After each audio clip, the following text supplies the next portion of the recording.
Welcome to Off the Page. I'm Will Cain. In March, a South Korean warship, the Chang'an, exploded and sunk in the waters off the Koreas, killing 46 sailors. An investigation by South Korean officials concluded that a North Korean submarine fired the torpedo that sunk the Chang'an. And the South Korean government has called it the worst provocation since the Korean War. My guest today is B.R. Myers, joining me all the way from Korea. He's the author of The Cleanest Race, How North Koreans See Themselves and Why It Matters. Thanks for being with me, Brian. Sure thing, Will. I think we're setting a record here for longest distance off the page interview and time difference, 13 hours. Hey, Brian, if a U.S. warship was intentionally sunk by North Korea, by Iran, hell, for that matter, Canada, there would be such a clamor, a loud banging of the war drums that the Eskimos would hear it. But the North Koreans sunk a South Korean warship, and as you've written, there's very little angst among the South Koreans. Why? Well, yeah, it's difficult for us to understand as Americans, but the South Koreans identify much more strongly with their race, whether their race is, the Koreans on the peninsula or even the Korean diaspora around the world, than they do with their own republic, than with the Republic of Korea. So this attack on the Chang'an did not make South Koreans feel as directly attacked or violated as Americans may have felt when they watched 9/11 unfold on their TV screens. So they feel such a sense of brotherhood, such a sense of racial connection to the North Koreans that it supersedes any sort of national identity that they have to the Republic of Korea? Yeah, it's funny that we're talking about this now, because usually the only time when South Koreans even seem to have a very strong emotional attachment to their own state is during the World Cup, because that's the one time when tens of thousands of Koreans take to the streets and shout 대한민국, which literally means Republic of Korea. And yet right now, weeks after the sinking of the Chang'an by a North Korean torpedo, a movement is underway to replace this cheer with 우리 민족, which means our race. The idea being that then this cheer can also be used when they sit in front of their TVs and root for the North Korean team at the World Cup as well. So it's something very difficult for Americans to understand, I think. Yeah, and you've written, it's not just a sense of racial solidarity with North Koreans, but it's also a sense of racial superiority. Is that right? Well, that's not so much the case in South Korea. It's certainly not articulated as directly and as frankly here in South Korea as in North Korea. Here in the South, you do have an awful lot of international marriages now taking place, and a lot of lip service, at least, is paid to the notion of a multicultural, multiracial South Korea. And yet when things like this happen, it seems that the nationalism comes to the fore again.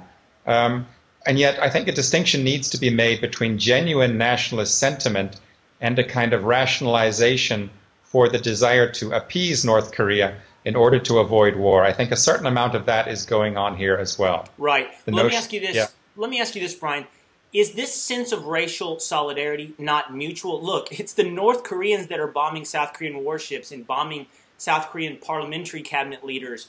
It seems like this sense of solidarity is one way. South Koreans feeling it towards North Koreans.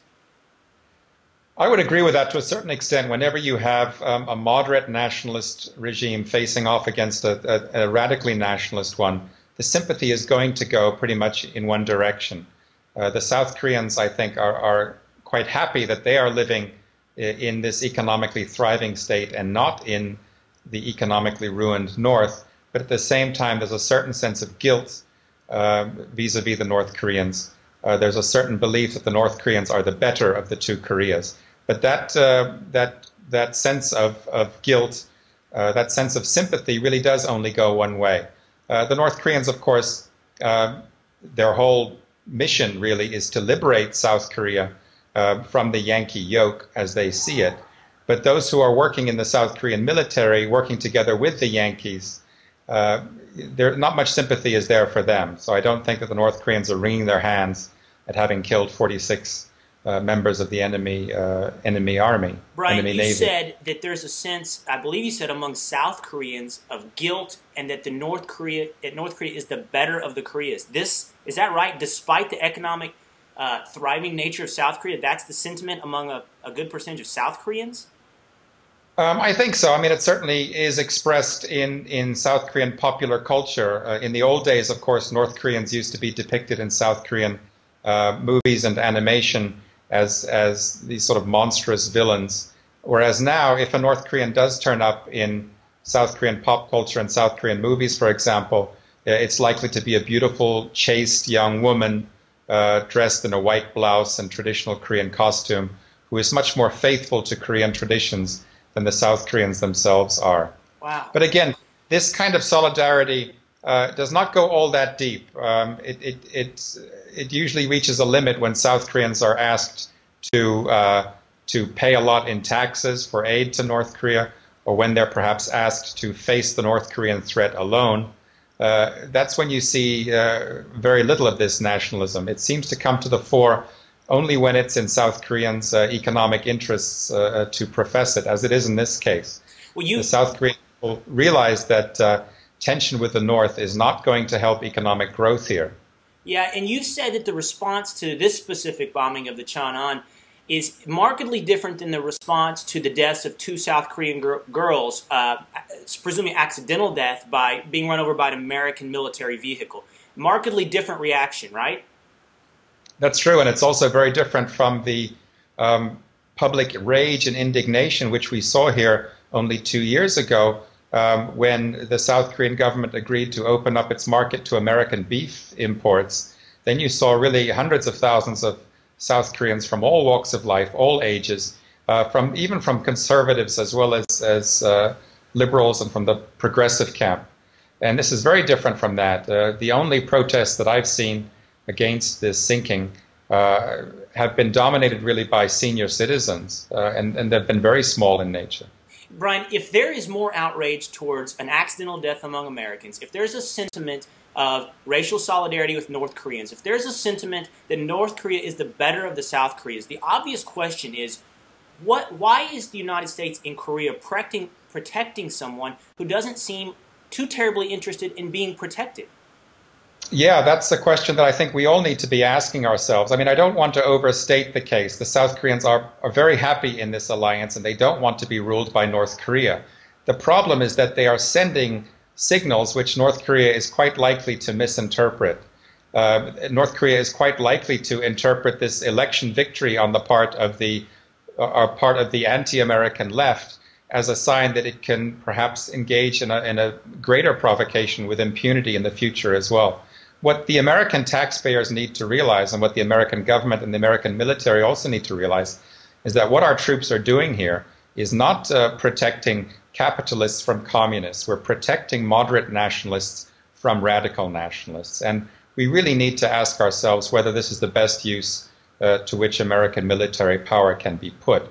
Because otherwise, I think we're agreeing to put ourselves in a very precarious position where we really don't know in what way our ally is going to respond to any kind of North Korean provocation. Well, do you get that there's much of a sense that the South Koreans would like to see the U.S. leave South Korea and pursue some sort of reunification with North Korea? No, absolutely not. That's one point that you have to emphasize, and that's why I say this nationalism, this solidarity that they're very quick to profess in street demonstrations and the like, does not really translate into any real desire to see American troops pulled out. What about reunification with North Korea? Absolutely not. I mean, nobody wants to see that at all. Okay. This is why you have to take it with a certain grain of salt. If young South Koreans really did love their brothers and sisters in North Korea as much as they claim to, they would be a lot less reluctant to even think about unification. Brian, how do you see this ending? How do I see this ending? I see in the next few weeks the South Koreans giving themselves over completely to World Cup hysteria, just as they did 4 years ago and 4 years before that. I see South Koreans huddling in front of their TV sets to cheer on the North Korean team as if this sinking of the Cheonan never happened. Unfortunately, I see all this as actually raising the likelihood of more hostility from North Korea in the future. Okay, B.R. Myers, he's the author of The Cleanest Race, How North Koreans See Themselves and Why It Matters. You can follow me on Twitter at Will Cain. I appreciate it, Brian. Sure thing.